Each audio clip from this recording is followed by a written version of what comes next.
Okay, looks like we're live. Hi, everybody, and welcome to the critical conversation on gender and race. Sorry, not race. Gender and LGBTQ in sports. My name is Rory Molleda, and I am the Director of Team Administration here at DC United. So thank you all for joining us. I'm really excited to celebrate Pride in this way, talk about our stories, talk about our hardships, talk about all the progress we've made and the progress that we still have yet to make and the fight that we still have. I have three other guests with me, so I want to let them introduce themselves, and then we'll start the dialogue. Lilli, do you want to go first? Yeah, thanks. Big thanks to DC United for hosting this important conversation. I'm thrilled to be here with you three. I'm Lilli Barrett-O'Keefe. I'm with streetfootballworld, which is a global nonprofit that works with local NGOs that use soccer as a vehicle for social change. I am also the founder of Play Proud, which is a inclusivity program to make sure LGBTQ youth feel safe on and off the field. Again, super thrilled to be here and have these conversations, and really, really eager to hear all of your stories. So thanks for having me.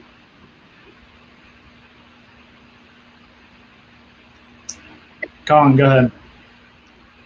Hey guys, I'm Collin Martin. I used to play for DC United. I signed back in 2012 as a homegrown player. Played there for 4 seasons, and then played for 3 seasons in Minnesota, and now I'm in San Diego playing in the USL Championship. Yeah, I had 4 amazing years at DC, and I'm sure we'll touch on those a little more. But unfortunately, I wasn't able to come out publicly while I was at DC, which I wish I did.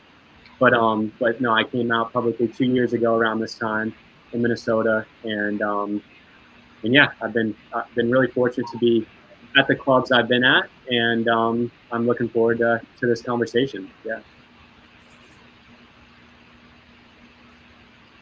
Go ahead, Sheila. Uh-oh. Can't hear you, Sheila. I guess you need to unmute in order to hear yourself. Hi, I'm Sheila Alexander-Reid, and my pronouns are she, her, and hers. And I don't play on a soccer team, but I play on the mayor's team. And I'm Director of LGBTQ Affairs for Mayor Muriel Bowser here in Washington, D.C. And I would like to say that I'm proud of the fact that DC is very progressive. We've got lots of discrimination protections, more than your average state. And we have lots of LGBTQ rights as well. And it's sort of I'm charged with, amongst other things, sort of making sure that those rights and protections are adhered to. And that counts for sports and everything else. So we can talk about how it appears in the sports world, as well as, the rest of us who are not in the sports world. It applies to all. Thank you. Absolutely. Thank you, Sheila. I'm like I said, I live in DC. I work for DC United, and I'm really excited to learn more about this office and what the mayor and your team does for LGBTQ people in our city. So I'm really excited about that. But I wanted to just ask Collin real quick. You grew up just outside of DC in Maryland. You played for DC United. What was your upbringing like? Obviously you didn't come out till 2 years ago publicly. But I'm sure in your personal life you were out. We've known each other for a couple of years now. Yeah. We've known our stories, but why don't you share just kind of your experience leading yourself to that decision publicly? Yeah, I think Sheila was kind of touching on it. I feel very fortunate to grow up in the part of the country that I did. I like most people in our country, I grew up going to church every Sunday. In a pretty I wouldn't say super conservative church, but that aspect was hard for me. But I was pretty well supported by my family, but there was always kind of expectations that I was going to have to marry a woman, and there wasn't a lot of conversations about that it would be acceptable to be gay in the family. So while I always felt a lot of love from my family, there was lacking in conversations based around sexuality. that now my family is super comfortable about having those conversations. But I wish we would have had those conversations more when I was growing up. My time in sport was definitely hard at times. I joined the DC United Academy when I was about 13 or 14, and this is not just about the DC United Academy, but any team I was on growing up. It was super hard separating language that my teammates would use and their love for me and their love for me as a friend, you know. So like I had these amazing bonds with my teammates, but then I would hear certain language used by them, not necessarily directed straight at me, but just in general. So for a long time, it was really hard to kind of separate those terms in sport. But I'd say I wouldn't be where I am without DC United too. My first 4 seasons, just being able to grow off the field in a city like DC, I was really lucky in that regard. And then also having allies within the club when I wasn't even quite ready to accept myself, having allies that were able to receive me when I slowly was going to come out. So I'll touch on some more stuff, but that's a little starter for that. Yeah, no, that's awesome. And I grew up in the area as well, and couldn't be more thankful that I grew up in the area that I did, with the way I did, the family I did. And I played in college as well, Division III, and had the same struggle with that language. Using the F word, just saying things like, "Oh, that's so gay." It's so commonplace, and it's just like people don't think about it. And even I use those words and those terms, just not even thinking about it, just to kind of fit in, right? Just to make people think that I belonged and that I wasn't different and that I should be with everybody else, right? Yep. So it was a struggle for sure, and I am very lucky to have had the upbringing, but also the reaction to my coming out that I did that was overwhelmingly positive. And I believe that's the case for you, Collin, but those things are real. Yeah. Lilli, do you want to touch upon like the importance of not only teammates, but like the role that coaches have, like especially like with like on youth teams, like how they can kind of control the narrative? I think exactly what you and Rory said, the culture that we build, the physical culture, and then of course the sort of unspoken culture is huge. And so as you said, Rory, those slang words were just part of the culture that you played in. And so the idea and the goal of Play Proud is how can we create a culture where young LGBTQ people feel that they don't have to separate their LGBTQ identities with their athlete identities. And too many young people, and you see it with Collin and with myself, and I don't know if you played, Rory, but not until I finished playing in college did I actually come out as lesbian. And so how can we ensure that young people don't have to feel like they have to compartmentalize their identities? And I think that really goes back to ensuring that coaches are intentional mentors. So not just creating like overt culture changes, but that covert changes. So how can we change our language to include, talking about pronouns before we play? How can we start breaking down, rather than just saying, if you hear the F word, getting someone, benching them or saying we're not talking about it, really sit them down and have constructive conversations and say, why did you use that? Why did you choose that word over something else? And, I'm sure all of you know how many mentor programs there are in the United States, and 6% of those thousands and thousands and thousands of mentor programs are geared toward working with LGBTQ youth. 6%. And so that just shows how much work we have to do, and not just focusing on mentoring our young people, but really being intentional about providing positive mentorship towards young athletes. And I think we can all close our eyes and remember, a camp counselor or coach that has changed our lives, and we owe it to young LGBTQ people that need mentorship and positive relationships more than a lot of us do. So I think it's so key, Collin, that we create these cultures from the beginning, and imagine what it would be like for all of us if we were able to already start exploring those feelings and identities with our teammates and coaches from an early age, below, under 10. So yeah, I think it really starts with the culture that we create when young people walk through our doors. Absolutely. I think if some of my teammates had that education prior to playing in college with me, I wouldn't have had those thoughts about, oh, I can't really come out with these guys, with this group. It won't be the same. They won't accept me. Yeah, it's interesting. It's so important. Yeah. And I think too many people think that it's these grand gestures, like, okay, how do we change? And of course, we need to change advocacy. There's so many huge things that we need to tackle. But whenever I'm working with coaches or with allies, I'm like, you guys, it's not that confusing. It's like, reevaluate your language, question what you're doing, question your actions, question, what signposts you put on the bathroom. Just reevaluate your spaces and ask young people if they feel safe, if they feel comfortable having these conversations. And I think so many times people feel shackled because they're nervous to do the wrong thing, but they don't allow themselves to actually make the changes that need to be made. And the sporting arena, the changes need to be made. It's so gendered and incredibly heteronormative that it's actually doing great damage to potential athletes and advocates in the sector. Yeah, absolutely. Sheila, can you talk a little bit about kind of what your office does and how they kind of shift the conversation in the same respect that Lilli does, maybe off the field, but what kind of things is the city doing to make it more inclusive? Well, first I want to talk about my coming out story, because I can relate to Collin's and that, we encourage people to come out when and only if it's safe and if they're comfortable. For me, I came out at I'm going to say later in life. I was around 26 years old, but that was roughly 30 years ago, and things were very different. And coming out, I don't think people really understand. It's a series of coming outs, right?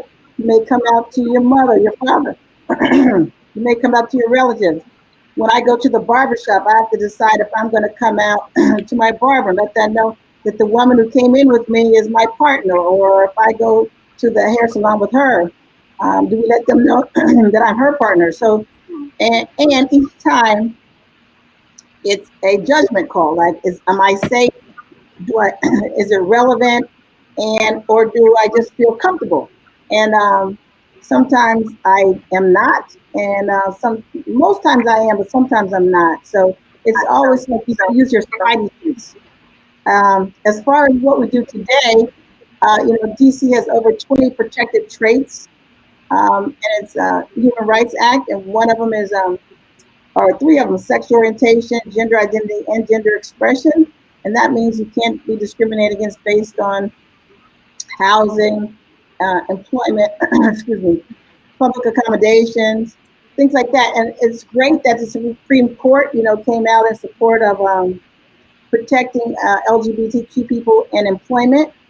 But many places, you can still get married one day and be fired many times the next day, depending on what state you're in, right? So that one Supreme Court ruling is going to help a lot of people, and hopefully will open the door for other legislation that will be supportive for all of us. But right now, DC is like this little sort of protective bubble. If you go to Maryland, Virginia, they are also pretty affirming, but they're not as affirming. So these protections and these rights are really important. And when you talk about youth, you're talking about Parks and Rec. We do a training for all 35,000 government employees. Maybe we're up to 37,000 employees, but that training ensures that every resident and every employee is treated with respect, regardless of their LGBTQ status.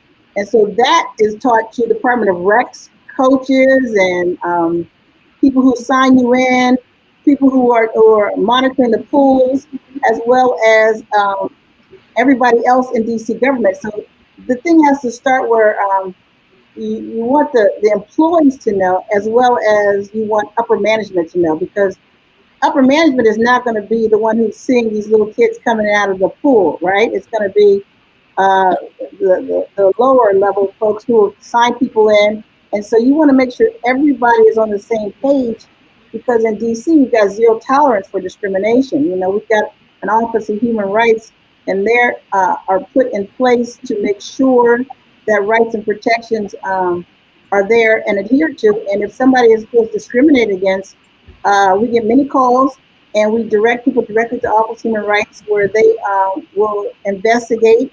And if they're found the valid complaint, you know, they may mediate, they may suspend the business, or they may help the employee. If it's an employee-employer thing, they may have to mediate if that employee is going to, how that employee is going to be compensated. So we take LGBTQ rights and protections very seriously in DC. You know, it started before Mary Muriel Bowser, but I think she took it up a notch to make sure that those protections are adhered to, and also not just adhered to, but also that there are repercussions. You know, we added the bathrooms law, where, you know, no one is going to police who uses what restroom in DC. So we're proud of that. And if somebody polices you, you need to call my office, or you need to call Office of Human Rights. Those types of things are what we do in DC, and that's what makes DC so special. Yeah, I couldn't agree more about DC being special and the overwhelming work that you guys do. But I thought it was interesting that you talked about the court case in the Supreme Court and the employment, you know, protections that are now in place.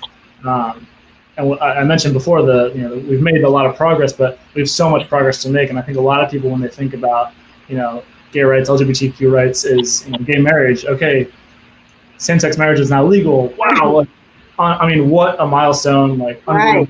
I'll never forget where I was when I found that out. But there's so many more things, like employment protection, housing protection. You get married, but you can sit in the fire. Or you get married, but you can sit absolutely. Your house. Mm-hmm. So there's no way to go.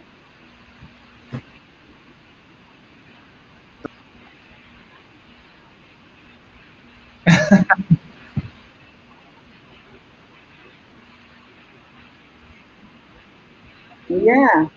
I mean, mm-hmm.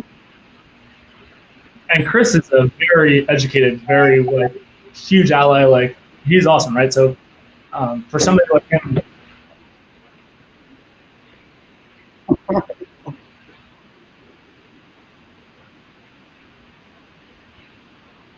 right.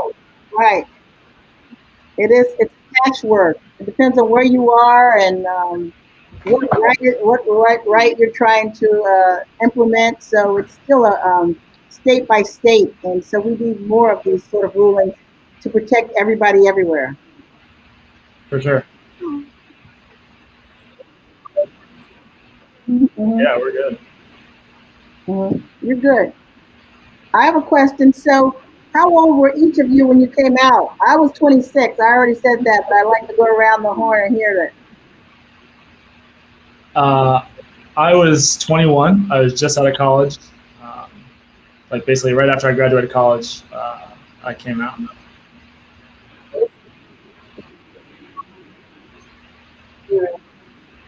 All right.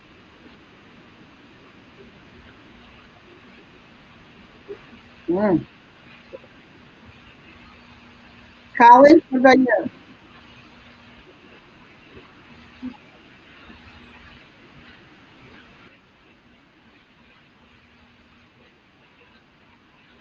Yeah, see, it's a process. I will say this, my family is very supportive.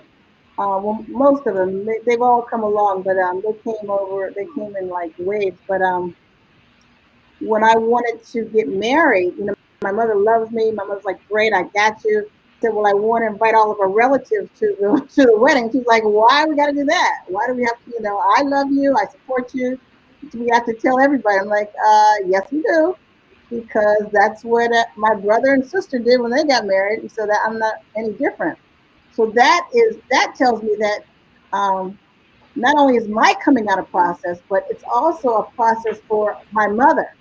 It's one thing for her to accept me, but now she's got to come out to her friends and her relatives that her daughter is, you know, an out and out lesbian. And so I think that that was a turning point for her. And shortly thereafter, she was a spokesperson for PFLAG. You know, she was like the poster child for it. She went from one extreme to the other. I love it. So now I've got that full support.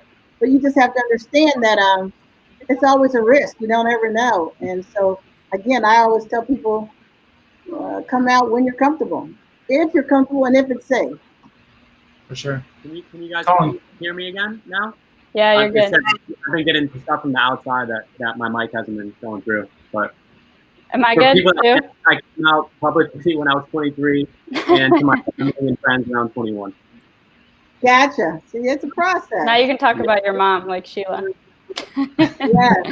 No, but I think that's exactly, I mean, going off your point, I think that's where these sort of hopefully neutral, like exterior mentors are so important, because, you know, your friends or your family or they're obviously going through that process as well. And that's okay. And they need to deal with that. And that's separate from, you know, your own process that you should be able to deal with either with a teacher or a coach. And oftentimes a coach is, you know, for a lot of young people that aren't as close with their family, or if they are blessed to be close to their family but are spending every afternoon with their coaches, that's the importance of having coaches that can really take on that feeling and be able to work through it with them.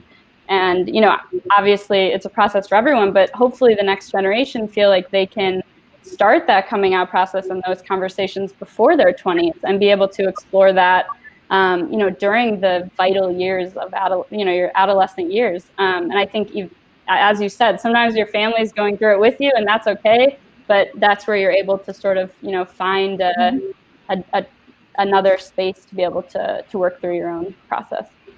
Lilli, I feel like these are coming out earlier and earlier. I'm sorry. Go ahead, Rory. Or I think that was you, Collin. Yeah. I was just gonna say that just to add some insight to that, like people ask me a lot, like why aren't there more gay athletes at the professional level? And I think one of the biggest reasons why is because there's a lot of gay athletes that are quitting their teams in sports at an early age. So if they were continuing to play and continue to grow in the sport, then there would ideally be more college athletes, and then that are gay or lesbian or queer or whatever, and then potentially they would be comfortable coming out at the professional level. 100%. So and it also betters your game to be able to be yourself. Like and so 100% to your point, Collin, and also for, you know, LGBTQ youth, 3 out of 4 LGBTQ youth are not out to their coaches and teammates. Like, I mean, it's unheard of. And to be able to like carry that, I mean, to think that they have to carry that weight with them at home, and then, you know, to their sporting spaces when they're hearing, you know, the F word be thrown around, like it eats at you. And I'm sure you felt that way, Collin. I'm curious sort of your process. Do you think it would have changed if you know, weren't on such a big stage playing professionally? Do you think you would have come out earlier? It would have been a easier decision to come out quicker to the public? For sure. I think I was so focused on soccer early on in my career that like it was really hard to have that like emotional growth and like growth like about my sexuality off the field. And I think like honestly, I think I would have done better on the field in my early years at DC. If I wasn't trying to navigate that stuff off the field, that a lot of my other teammates my age didn't have to do. Right. So I didn't have my first relationship until I was 21 years old. Wow. Whereas a lot of my teammates had already had girlfriends and multiple girlfriends and whatever. And so, and then just, like living with a lie and literally going into work every day with anxiety that you might be outed or that the people that you care about the most wouldn't accept you. And so I hope that we can, hopefully like the more kids can come out, the more it's normalized and the more that they won't have to have that process of coming out when they're professional. But I will say, like, I had a better time in professional locker rooms than I did maybe in high school and in college. Because when you're an adult, you don't really talk about another person's business like in their personal life. Like that's just not appropriate. You're not making assumptions. You're not you can't really talk about that stuff. So I found like I was more comfortable in those professional locker rooms because I feel like I didn't have to always prove myself or explain who I was maybe with outside of the locker room. But yeah, teenage years are just brutal in general, and then you throw in like feeling like you're hiding a secret. Yeah, there's so many expectations about sex, about status, and about who you're dating, and it comes from your family as well. You know, I felt pressure from my family to date the right girl, to bring home the right girl. Who are you dating? And I think that stuff didn't help my behavior in ways either. So. I think it's interesting though, like even though that I've also found that professional locker rooms are maybe a little more mature, if you will, and don't deal with some of that proving yourself and those conversations. But it's still so heteronormative that the amount of times that I've been asked by a new player or a trialist or somebody that comes in that I deal with, because I deal with a lot of the new guys and guys that we bring in, hey, like, do you have any kids? Do you have a girlfriend? I always just laugh at those questions. Yeah. Now that I'm comfortable and I will tell the truth. But initially it was, oh no, I don't have a girlfriend, or no, I don't have a wife, and then I would leave it at that. But Rory, your visibility is so important, and like for those guys to see you and just normalize a gay man like in the locker room, that's so important for them, because so many of those guys have never had a gay friend, they've never had a gay colleague, and especially since they're so entrenched in this heteronormative sport in like the sports world, they haven't had that. And I think the more chance you give those guys to see you and see your actual true self, the better they are for it, and they're able to educate themselves and educate their families. So some of my teammates were so great when I left DC. Like I started to come out to a couple of my teammates, and they even took it on themselves to let some of my Minnesota teammates know that I was gay. And it might seem like that they were outing me. That wasn't the case. They were like, hey, you're going to have a gay teammate. You better treat him with respect and not say anything stupid. And I also, when I did hear that, I always thought that was awesome, because, you know, like, it was cool that I started to trust those guys, and they were able to look after me and hopefully spread positive stuff for me in the future.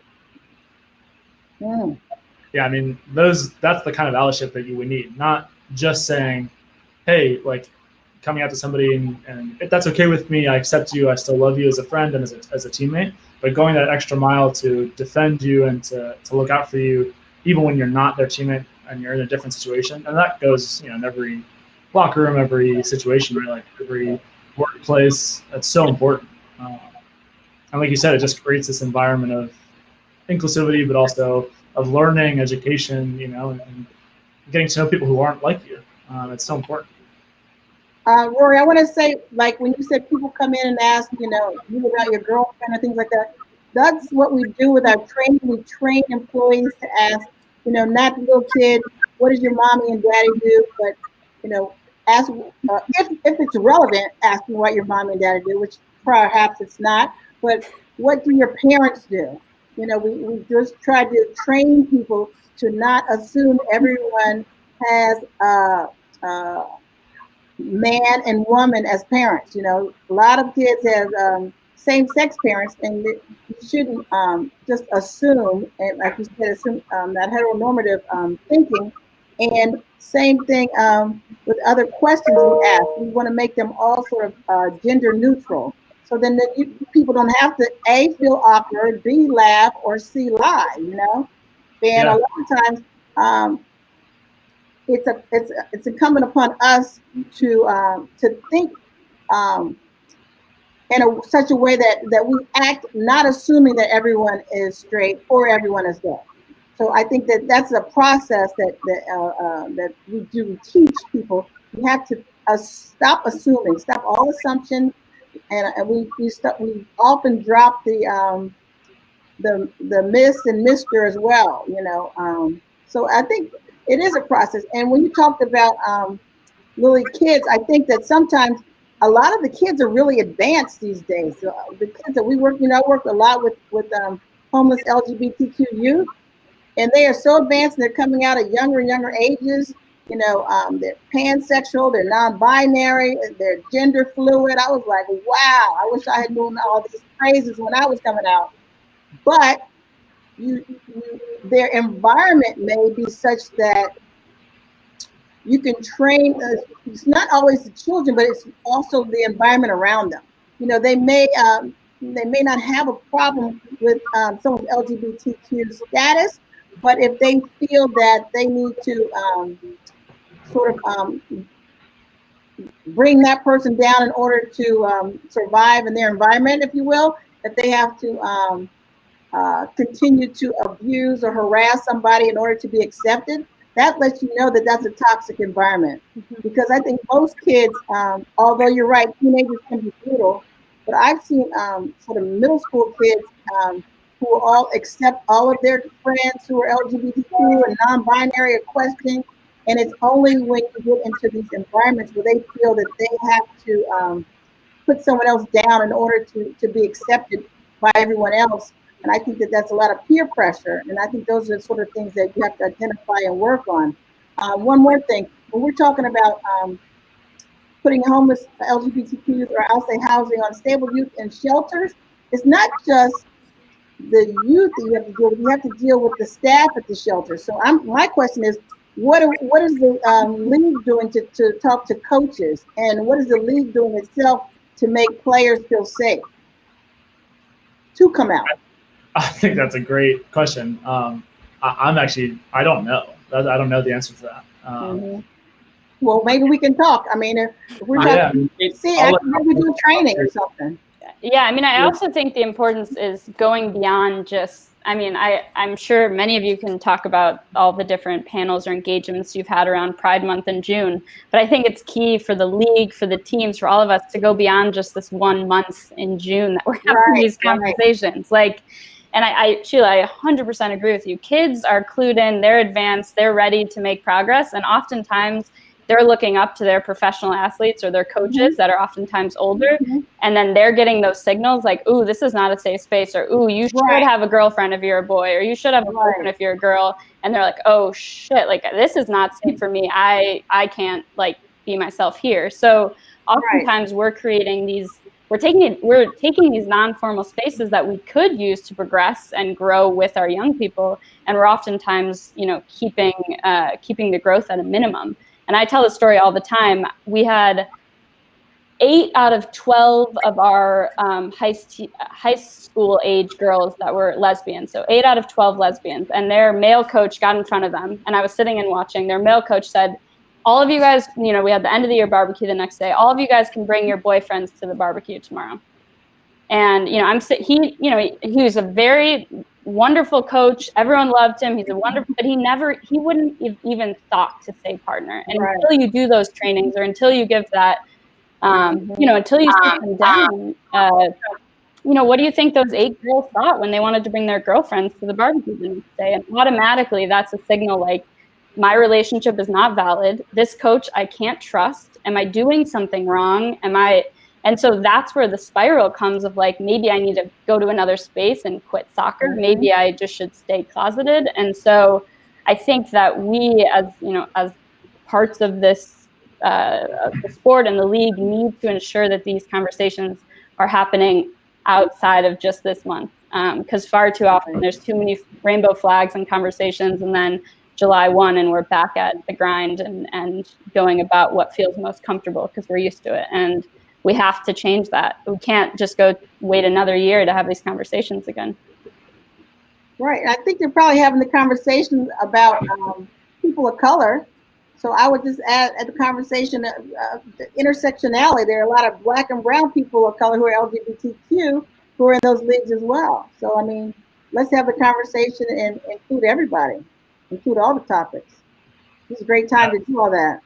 It's especially right now, but it's so important, right? Collin, obviously, like being the only male out athlete when you came out at the time, you have done a lot of press, you've done a lot of TV shows, you've been out talking about your experience and about, you know, the LGBTQ community. But what are your thoughts about doing that stuff and speaking for the community and just being in that position? Like, how does that make you feel? How have you dealt with that?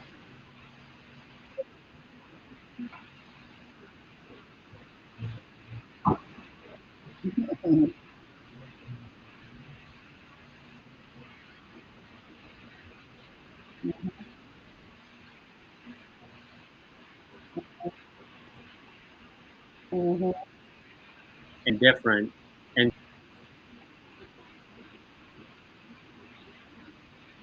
a really privileged background. I have a really privileged upbringing that just simply isn't the case for others. I can complain about my family as much as I want and that they weren't having conversations, but I'm extremely lucky to have a supportive family and parents, and that just isn't the case for even some of my white counterparts. But there are so many different people in our community that are discriminated against even further based on their race and based on people having just a total lack of understanding of what it might be to be transgender. So there's so many people that we need to be talking about in our community.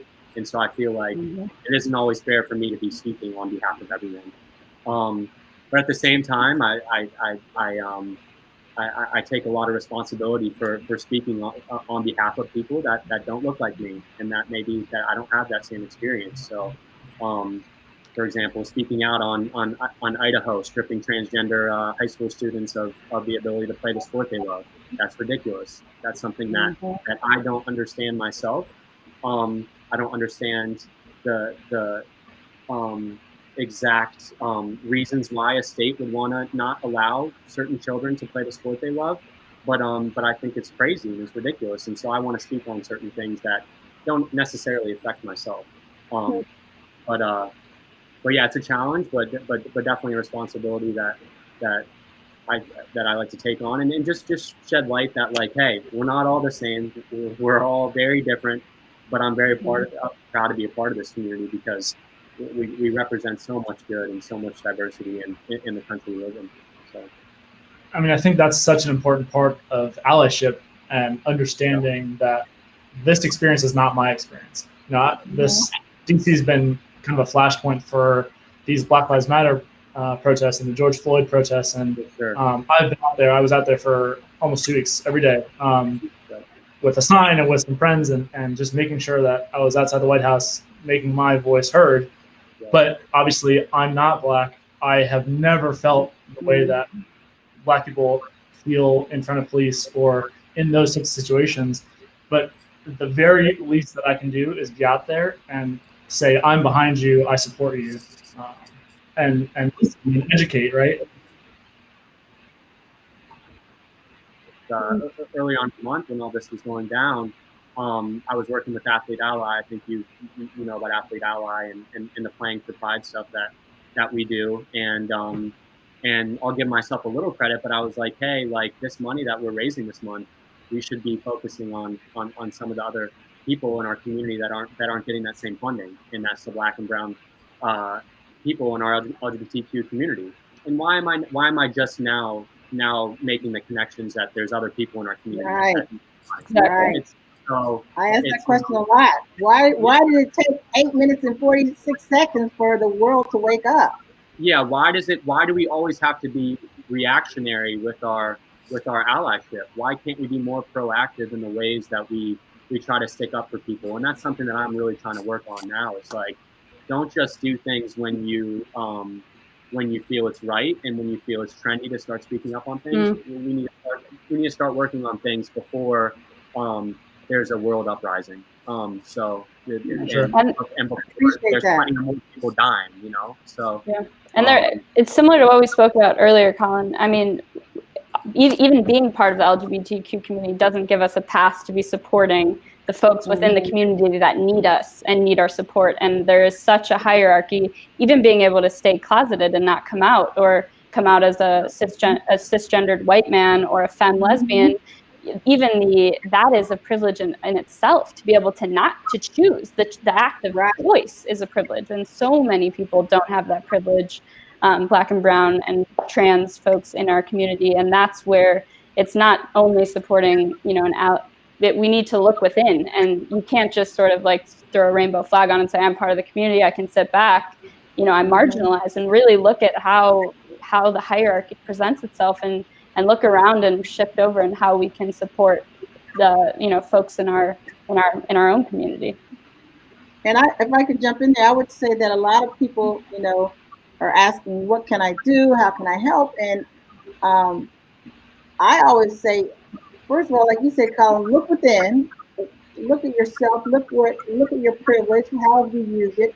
How have you used it to help others? Do you recognize the privilege you have? And then I would say, and do some research. George Floyd is not the first person to be killed, needlessly by the police. There have been several since, and there's millions before. And so, in addition to that, I also say, look, how are you supporting Black and brown businesses? How are you supporting Black and brown organizations? How are you talking to your friends and family, your own networks about Black Lives Matter? We can all go down to Black Lives Matter Plaza with a sign, but in your own quiet corners with your own, and we can all post on social media, I get it. Hashtag BLM, but what are you doing at home? What are you doing with the people, your church circle or your college frat circles where racism exists, right? That's where you need to be really vocal, and that's how you can help. I think those actions are almost much more important than posting on social media, than going out. I think that all of the visibility is important, and all of it draws attention to the issue. And finally, now it seems like now there's such a worldwide, attention to it that finally people are listening, and people who look like me and Collin and Lilli are listening and being a part of the change. And that's important. We need that, right? To your point, a wide net of people supporting us. That's how you really create change. Yeah, 100%. So I'm really honored to be on here with you guys, and appreciate the conversation and the self-awareness. You'd be surprised how rare that can be. It's refreshing. Sure, yeah. It takes work, right? Yeah, and I'd say that we all are like I don't know, me and you, Rory, we have similar views on a lot of these things, and so for us to share a lot of our opinions and support in our circles, that only goes so far, because for the most part, we have some like-minded people that agree on those same things. So I agree to Sheila, it takes more than just reaching out to the people that might think the same as you. So I think it takes those hard conversations with maybe certain people in your office space, maybe certain people at your church, like you said, maybe certain people outside of your family. I think support a lot of the same stuff, and I think it's the more we can grab more other people that are outside of that circle, the better we're going to be too. And I think when I asked what is the league doing, you said I don't know, but you all are a member of the league, so maybe DC United could say this is what we want to do, and this is what we like the league to do. You can lead. I can help you, Lilli. I can help you. Let's take it over. Yeah, absolutely. I mean, I will say, and I'll let Collin talk about this as well a little bit, because he has obviously some direct experience with coaching staff and that side of it. But I'm so lucky to be a part of DC United, and I love this club, and they're so supportive in doing things like this. The last critical conversation we did on racial injustice. But again, it's just those little things every day that show you that you matter, that you are loved, that you're supported. It was, I think 2 years ago, we always have training around Pride weekend. There's always practice. And there's always practice on a Saturday. So I'm always having to work and then go out and be part of the celebration later. But I was at training, working, and Ben Olsen, our head coach, saw me in the morning, knowing that it was Pride, because he takes his family every year, and said, "What are you doing here? Why are you here?" Go be with your people, go celebrate. And I didn't leave because I had to work, but it was, and that was only 2 years ago. So I'd already been with the club for 6 years. Those little things mean so much, and help the culture just like Collin said, like the visibility of myself, but also you, right? It's so important just to normalize it. Yeah. Right. So I'd say let your team be a model for other teams in the league. You know, these are the 10 things that we want to affirm, and we want to make sure that we share that with other teams and let it, you know, proliferate. For sure. Collin, what was your experience with us, and why were you more comfortable in Minnesota doing it publicly, and what were those differences?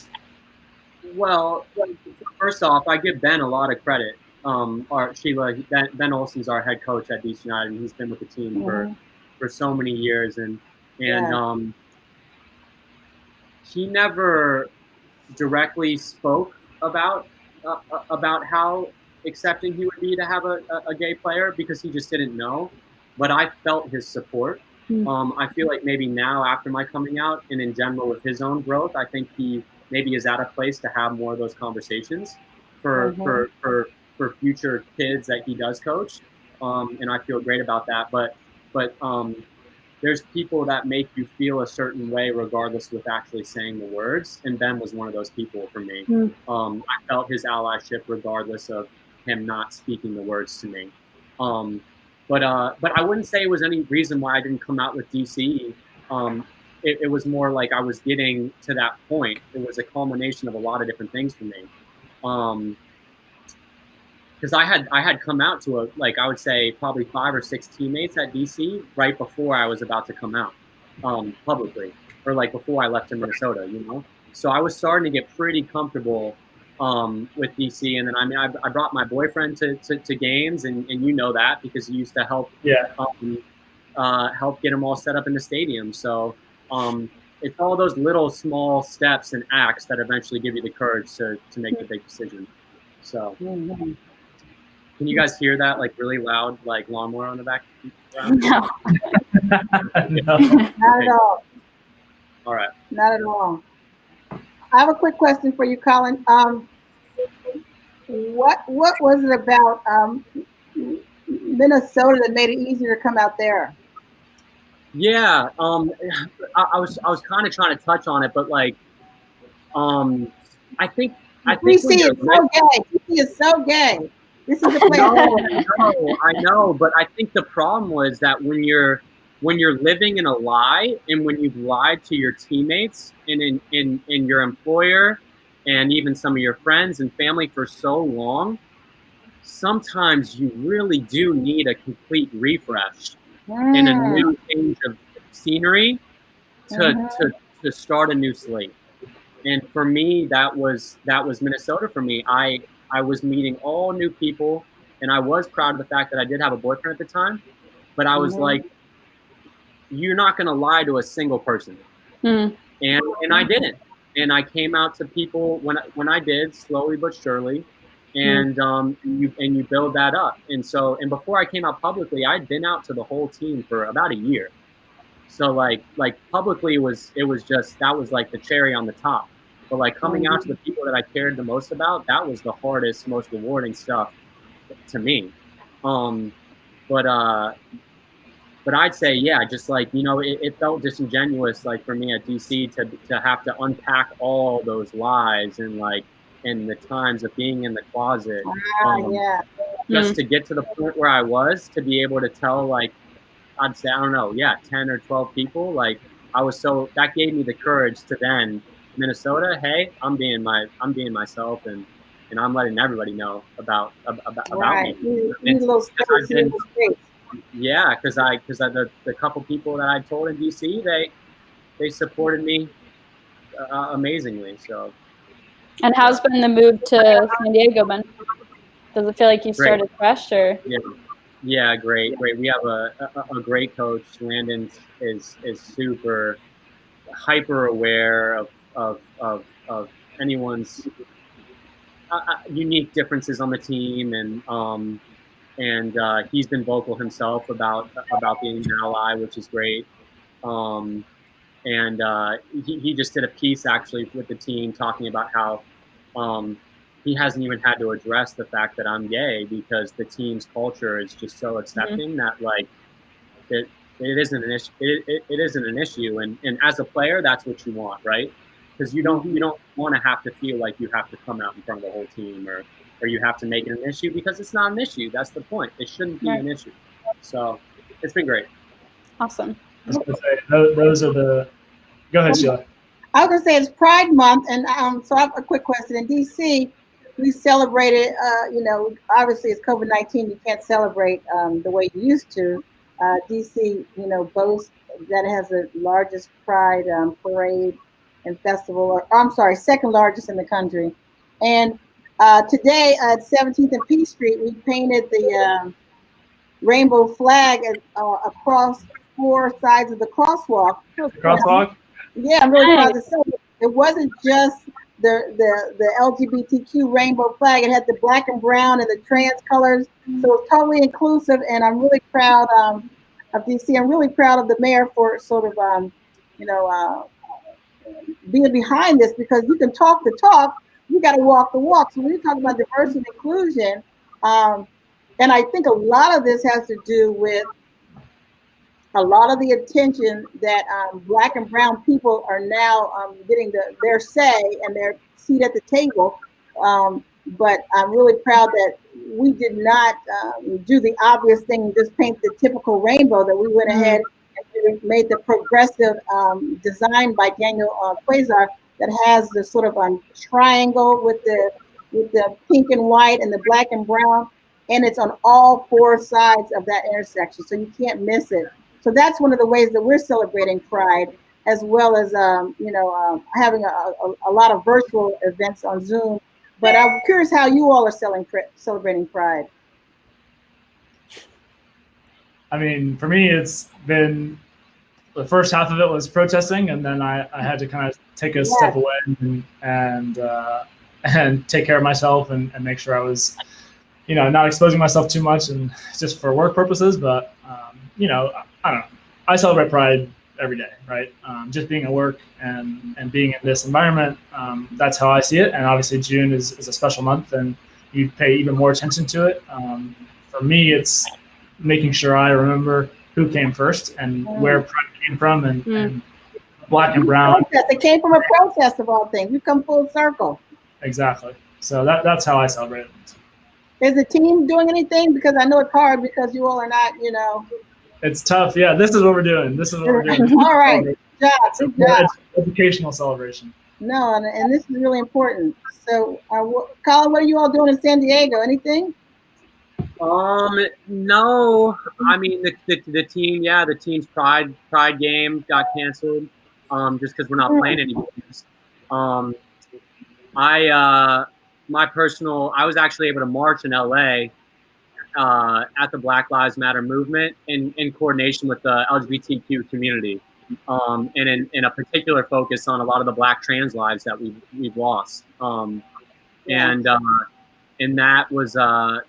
that was my celebration, you could say. I was really proud to be there, and just to see a lot of different types of people coming together, and but also how tired everyone is right now, and people are just exhausted for having to stick up for their bodies, for their lives. And I think there was a call for just for other people to stick up for some of the Black and brown people and that are just tired of doing it for themselves. It's so and just a call to actually value their lives for once, and Black trans lives, value their lives. And it was an important message for me to hear, as if I needed to hear it. We need to keep continuing to tell people that Black trans lives matter, that Black lives matter, so that's, I guess, the way I celebrated. But and that's a great way to do it. Really?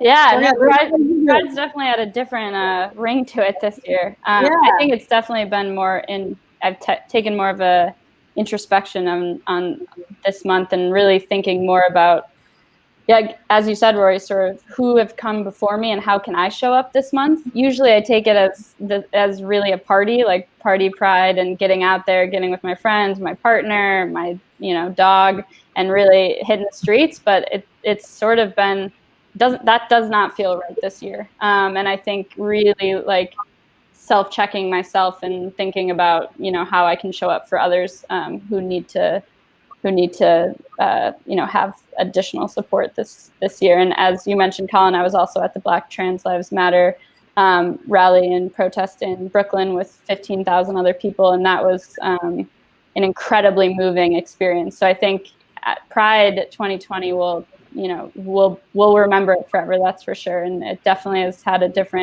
it's been moving in a very different way, but I think in a necessary way for all of us to reflect and think about how we can move forward differently.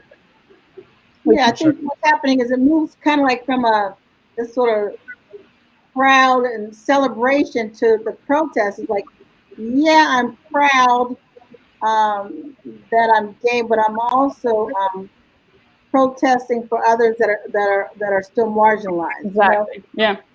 And there's a certain, like we talked about earlier, the privilege there. So it is awesome to protest with others and for others, because it is exhausting. I've got a certain level of privilege being, cisgender Black woman, because I know Black trans women who it's a revolutionary act for them to be able to get up every day and leave the house and come home alive. So I think that even I have to, as a Black person, have to always understand my level of privilege and also use it to help others. So that's what I would say. That is what I'm proud of in this June, right? Not just the fact that I am a member of the LGBTQ community, but how I'm going to use my privilege to help others. And so it's a combination. It's pride meets protest. So you got to use it wisely. I think that's a great point, Sheila. Perfect. Well, thank you so much, everybody. Sheila, Lilli, Collin, for joining us. Thank you. Thank you.